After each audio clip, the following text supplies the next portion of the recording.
Vamos a hablar de Siria primero. ¿Por qué de Siria? Porque como nos decía previamente, antes de la entrevista, parece que de Siria no se habla. Y eso es muy curioso, porque Siria fue el centro de un proyecto de balcanización durante muchísimos años. Se le inyectaron mercenarios, se le inyectaron terroristas, se le aisló regionalmente e incluso mundialmente.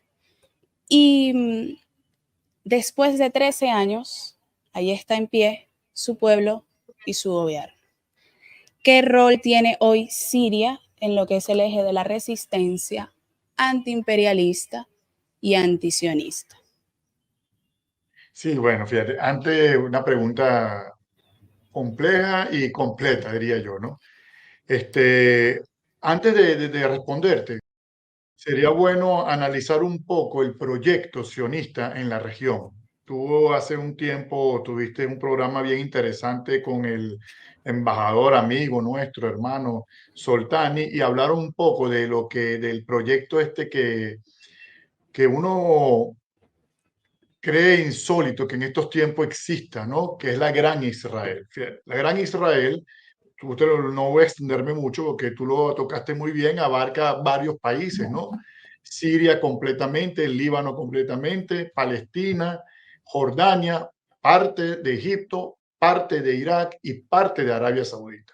Ese, de hecho, los soldados, lo que llaman ellos la Fuerza de Defensa Israelí, creo que la llaman FDI, cargan en su hombro el escudo de lo que ellos consideran la Gran Israel. En ese proyecto se ha montado el ente ocupante, en este caso Israel, ¿no? En el proyecto sionista de expansión y por supuesto Siria era la joya de la corona. Ellos habían logrado, cuando empezó la mal llamada primavera árabe, lograron desestabilizar varios países, cambiar gobierno, colocar gobiernos que de alguna manera estaban dispuestos a tener relaciones con Israel y le quedaba únicamente Siria, ¿no? Por supuesto, le quedaba Siria, le quedaba el oeste de Irak, porque Irak, si bien lograron asesinar a Saddam Hussein en su momento, la resistencia iraquí tiene una fuerte presencia en el oeste, que es frontera con Siria. Quedaba Siria y, por supuesto, quedaba el sur del Líbano, que es Hezbollah. Entonces, bien, yo suelo decir que el proyecto sionista fracasó en Siria. Realmente el proyecto sionista se encontró con un muro en Siria.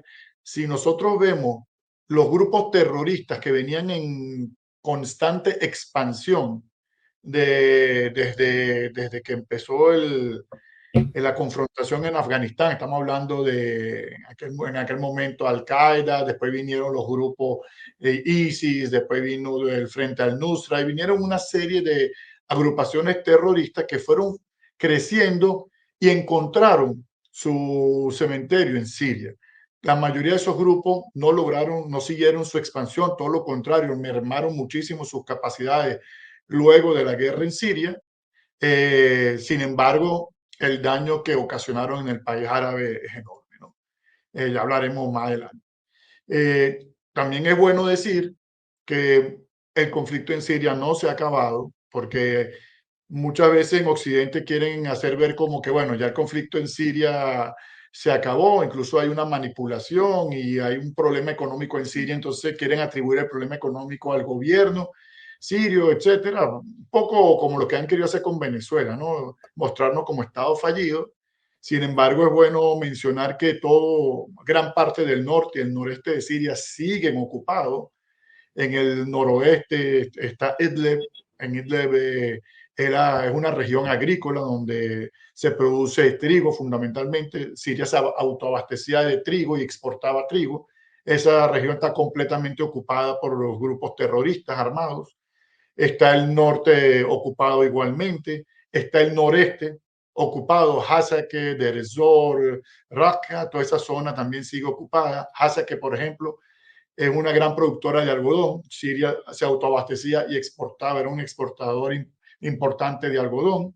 Y la zona petrolera de Siria está completamente ocupada por los kurdos, apoyado por los Estados Unidos. Y más hacia el sureste, está la base aérea de Al-Tanf, que es una base militar, quise decir, donde tiene presencia los Estados Unidos y controla el paso entre Irak y Siria, ¿no? Entonces, aparte del proyecto de expansión que pretende instaurar Israel, llevar a cabo Israel, está el problema de tratar de cerrar el paso entre Irak y Siria, porque producto de los errores que han venido cometiendo el imperio durante más de 25 o 30 años en la región, ellos han logrado que la influencia de Irán se incremente en la región. Por ejemplo, el asesinato de Saddam Hussein fue un gran error, esa es mi opinión, ¿no? Eso hizo que Irán se incrementara su presencia en Irak. Irán es un actor ahorita muy importante en Irak y, por supuesto, es un actor ahora importante en Siria, es un actor importante en el Líbano, es un actor importante en Yemen, por lo cual, cuando tenían ese factor ahí de Saddam Hussein, que era adversario tanto del gobierno de Irán como el gobierno sirio, era una forma un poco de evitar esos nexos.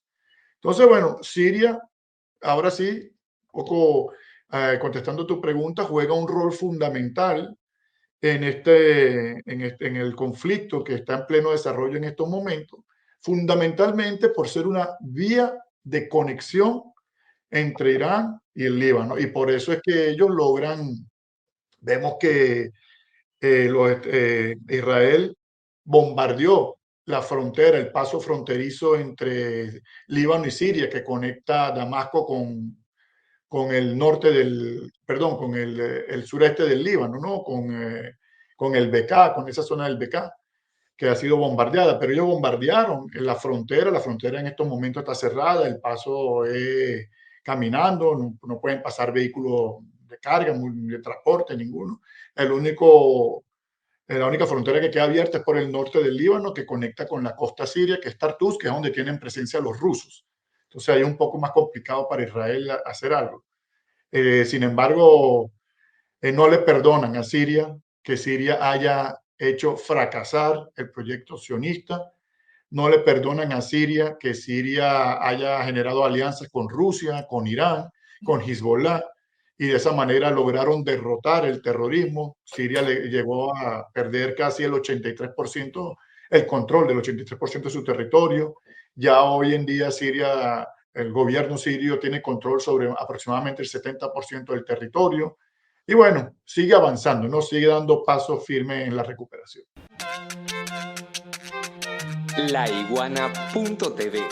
La verdad hecha tendencia.